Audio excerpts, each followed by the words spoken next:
عنوان پراسرار جنگل کی روشنی 1980 کی دہائی کی بات ہے۔ انگلینڈ کے ایک چھوٹے سے گاؤں بریمبر کے قریب ایک جنگل تھا جسے لوگ روشنیوں کا جنگل کہتے تھے۔ کہا جاتا تھا کہ رات کے وقت جنگل کے اندر عجیب و غریب روشنیوں کا ظہور ہوتا ہے اور جو بھی ان کے پیچھے جاتا ہے واپس نہیں آتا۔ ایما، جیک اور اولیور 3 قریبی دوست تھے جو ایڈونچر کے شوقین تھے۔ ایک دن گاؤں کے بزرگ نے انہیں روشنیوں کی کہانی سنائی اور ان کے دل میں تجسس پیدا ہوا۔ یہ روشنیوں کا راز جاننا ضروری ہے، جیک نے جوش سے کہا۔ ہم یہ خطرہ کیوں مول لیں؟ ایما نے پریشانی سے کہا۔ اولیور نے ہنستے ہوئے کہا، ہم سب ساتھ ہوں گے، کچھ نہیں ہوگا۔ رات کے وقت تینوں ایک ٹارچ اور کمپاس کے ساتھ جنگل کی طرف روانہ ہوئے۔ جنگل کے اندر ہر طرف خاموشی تھی، صرف پتوں کی سرسراہٹ سنائی دے رہی تھی۔ تھوڑی دیر بعد انہوں نے دور سے ہلکی سی نیلی روشنی دیکھی۔ یہ رہی وہ روشنی، جیک نے کہا اور اس کے پیچھے چلنے لگا۔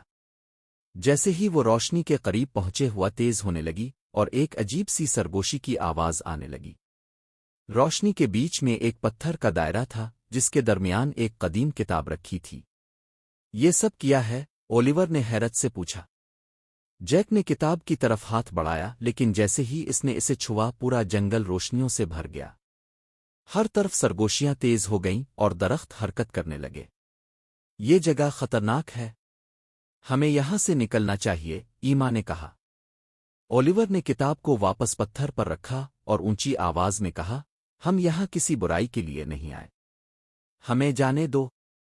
چند لمحوں بعد روشنی غائب ہو گئی اور جنگل میں سکون چھا گیا۔ تینوں نے جلدی سے وہاں سے نکل کر گاؤں کی طرف دوڑ لگائی۔ گاؤں پہنچ کر انہوں نے قسم کھائی کہ وہ دوبارہ اس جنگل کا رخ نہیں کریں گے۔ بعض رازوں کو چھپے رہنے دینا ہی بہتر ہے، جیک نے کہا۔ ایما نے سر ہلاتے ہوئے کہا، ہم خوش نصیب ہیں کہ زندہ واپس آ گئے۔ اولیور نے مسکراتے ہوئے کہا، کم از کم ہمارے پاس ایک کہانی ضرور ہے سنانے کے لیے۔ ڈسکلیمر: یہ کہانی مکمل طور پر فرضی ہے اور محض تفریح کے لیے لکھی گئی ہے۔ اس کا مقصد صرف قارئین کو لطف اندوز کرنا ہے اور کسی بھی حقیقت سے اس کا تعلق نہیں۔